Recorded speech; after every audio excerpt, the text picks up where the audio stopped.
Indonesia kini sedang berbenah, tidak hanya dari masalah ekonomi yang sedang melemah, namun juga dari segi transportasi. Beberapa daerah di wilayah Indonesia seakan berlomba memperbaiki sistem transportasinya.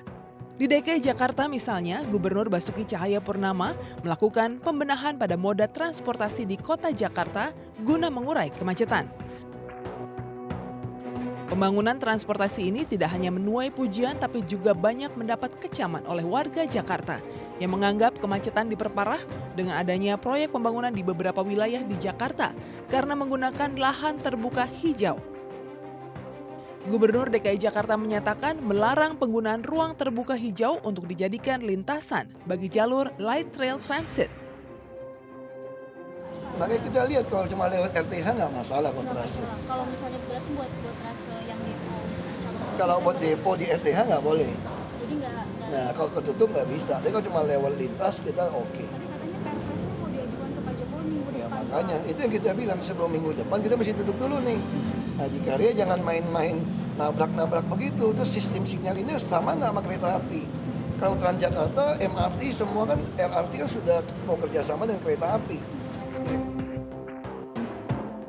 Tantangan dan permasalahan dalam pelayanan sektor transportasi pada umumnya masih dihadapkan pada masalah peningkatan keselamatan, peningkatan kelancaran mobilitas, baik untuk koridor yang akan berkembang sehingga mengatasi kemacetan. Dan hari ini Presiden Joko Widodo meresmikan proyek Light Rail Transit Indonesia dengan rute dari Cibubur hingga Cawang. Proyek ini ditargetkan akan selesai tahun 2018 mendatang. Peresmian ditandai dengan groundbreaking yang dihadiri oleh sejumlah pejabat terkait. Semuanya disambung. LRT, MRT, busway, kereta cepat, kereta bandara, semuanya. Karena kereta bandara sebentar lagi juga akan kita mulai. Pembangunan kereta ringan ini terdiri atas 2 tahap dengan total panjang 83,6 km. Tahap 1 meliputi rute Cibubur Cawang, Bekasi Timur Cawang, Cawang Duku Atas dengan 18 stasiun dan panjang 42,1 km. Sementara tahap 2 meliputi rute Cibubur Bogor, Duku Atas Palmerah Senayan, serta Palmerah Grogol dengan panjang 41,5 km. Selain terintegrasi dengan transportasi umum lain, kereta ringan ini dirancang dan dibangun di atas jalan tol. Hal ini dinilai efisien untuk kondisi Jakarta sebab tidak akan ada perlintasan kereta sehingga mampu meminimalisir kemacetan. Saat beroperasi nanti, kereta ringan ditargetkan bisa mengangkut hingga 24.000 penumpang per 6 rangkaian kereta di jam padat penumpang. Dari Jakarta, Anissa Justisia dan Muhammad Ihsan, MNC Media melaporkan.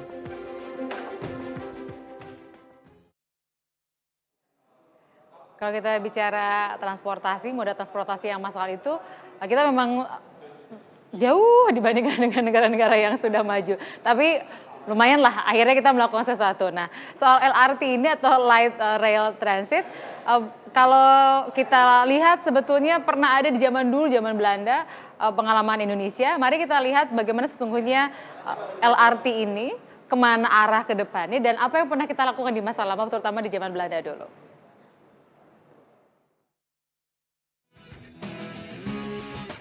Apa itu LRT? Light Rapid Transit termasuk salah satu jenis transportasi berbasis rel dengan cakupan wilayah yang lebih kecil dan bentuk armada yang lebih kompak dan ringan. Di sejumlah negara, LRT sudah lama beroperasi dan menghubungkan tempat-tempat strategis di tengah kota. Secara kasat mata, LRT tak jauh berbeda dengan kereta perkotaan lainnya, baik KRL maupun MRT.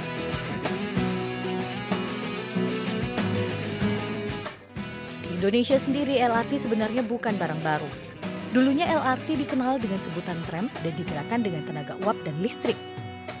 Nah, ini dia LRT baru yang akan segera dimiliki Indonesia. Kita sambil menyaksikan tayangan, sudah mulai ngobrol di awal. Selamat malam Mas Nirmando Yoga.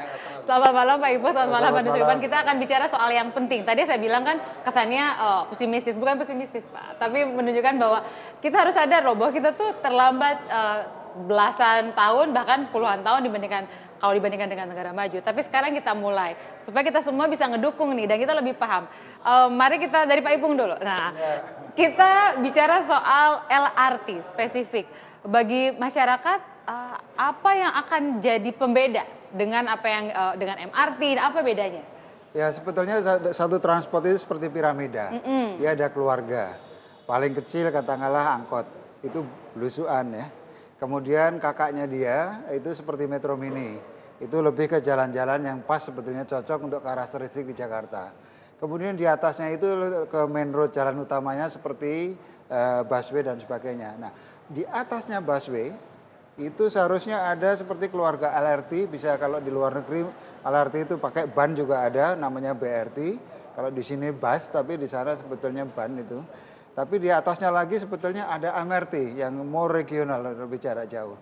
Itu kapasitasnya masing-masing berbeda dan juga fungsinya berbeda. Jadi, tapi satu sama lain tidak bisa ditinggalkan. Ketika yang dua bawah itu ketinggalan kita ya, khususnya MRT dan LRT. Dan kita tiba-tiba punya yang highway yang jarak jauh ya heavy rail itu ada 2 kosong di sini. Nah kosongnya itu yang bikin kita masalah sekarang ini. Oke, jadi angkot butuh gitu ya. Angkot Metro butuh. Mini Kopaja tetap Metro butuh. Mini butuh. Transjakarta tetap butuh. Baru di atasnya LRT, kakaknya yang paling tinggi MRT. MRT kemudian baru rel yang jarak jauh itu. Oke, Mas soal LRT ini kan membuat kita juga seneng gitu ya, terutama yang di Jakarta, minimal Jakarta dulu deh gitu, kita melihat perubahannya. Tapi kalau dibandingkan sama negara berkembang lain, sebetulnya kita ada posisi di mana, Mas? Ya kalau kita mau belajar tetangga dekat aja, umpamanya Bangkok ya. Bangkok ini tadinya kan 5 tahun yang lalu kecepatan perjalanannya itu masih sekitar antara 12-14 km per jam. Sekarang itu justru di bawah 10 sekarang. Sementara Jakarta pada posisi yang sama, sekarang itu justru bukannya berkurang menjadi, data terakhir itu menjadi 18 km per jam kan itu kan. Jadi semakin lambat pergerakannya. Nah, kalau kita merunut di dalam RTR juga sebenarnya sudah diberikan pola transportasi makro terpadu ya sebenarnya. Jadi mulai dari MRT, LRT, BRT sampai dengan ke waterway ya. Ada 4 transportasi utama yang dikembangkan sebenarnya kalau kita waterway paling nggak meyakinkan kayaknya ya. Ya, kalau bisa dikatakan untuk waterway saat ini bisa dikatakan masih gagal lah ya. Iya. 2 kali uji coba, kita juga di Kanal Banjir Barat dan terakhir di Muara Angke ya. Itu bisa dikatakan belum berhasil. Nah, LRT juga sebenarnya sudah pernah dicoba kalau kita kembali ingat ke pembangunan di monorail ya, yang sekarang masih ada tiang-tiangnya di Jalan Kuningan. Nah, hari ini dengan peresmian LRT yang baru, kita berharap ada kepastian bagi warga Jakarta bahwa LRT akan benar-benar terbangun dan terwujud. Karena bagaimana juga ini akan membantu jika nanti terintegrasi pada saat MRT juga jadi, gitu kan. Ditambah juga nanti dengan selesainya dalam 1-2 tahun ke depan ini kan BRT akan lengkap, 15 koridornya juga akan selesai sesuai dengan master plan awal pembangunan bis Transjakartanya. Ditambah juga dengan pengembangan bis Trans Jabodetabek nanti kan.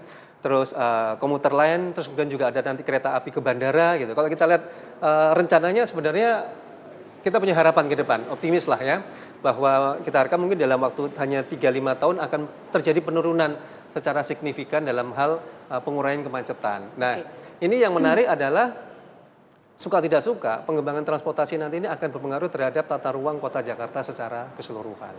Itu yang akan membuat kadang-kadang kan ada beberapa bagian jadi nggak enak kelihatannya gitu ya, karena ada perubahan. Teman-teman di DPR dukungannya terhadap upaya yang sekarang memang sekali lagi masih di Jakarta dulu, belum kita geser ke tempat lain. Gimana Pak? Tentu bahwa tidak perlu lagi harus dipertanyakan dukung tidak mendukung. Ini barang yang sudah sangat terlambat. Jadi nggak ada statement lain. Ya, harus kita dorong, malah justru mendorongnya harus sungguh-sungguh begitu. Yang menjadi catatan penting adalah bahwa saat ini mulai mulai menjadi perhatian untuk mewujudkan fasilitas transport publik. Ini yang substansinya. Jadi kalau kita bicara bagaimana dong kalau ini macet dan sebagainya. Macet itu berarti sama dengan kita bertetangga atau bersahabat dengan transportasi privat. Berarti mobilnya Mbak itu yang menikmati kemacetan kan resiko. Itu adalah konsekuensi. Kalau buat saya bahwa apapun yang terjadi saat ini, mau macetnya seperti apa, itu adalah nanti teknologi rekayasa lalu lintas harus bisa memecahkannya. Tidak usah lagi didiskus lagi. Tapi momentum untuk bisa mewujudkan transport publik itu lebih penting. Mau MRT, mau LRT, mau busway, mau apa saja. Ini kan digunakan untuk pelayanan publik. Dia diberikan alternatif transportasi. Anda besok mau naik apa? Mau naik kereta, silahkan. Mau naik MRT, boleh. Mau naik apa saja. Itu memang konstitusi mengharuskan demikian. Jadi kalau sekarang kalau ini adalah saatnya. Event atau masa atau periode kita bekerja untuk pelayanan publik. Khususnya adalah transportasi. Kita akan lanjutkan terutama sekali lagi kita belajar nih dari negara tetangga. Waktu Bangkok mulai, waktu Kuala Lumpur mulai, mereka awalnya berapa kilometer, kemudian tiap tahun tuh pertumbuhannya berapa kilometer. Dan yang paling penting bukan cuma fisiknya loh, tapi edukasi buat masyarakatnya. Itu jadi bagian yang nggak boleh dipisahkan. Nanti fisiknya udah ada, kitanya tergagap-gagap gitu untuk memanfaatkan. Itu jangan-jangan udah ada semua kok masih macet juga, jadi opo lagi toh yang kurang gitu sesaat lagi. Karena kayak misalnya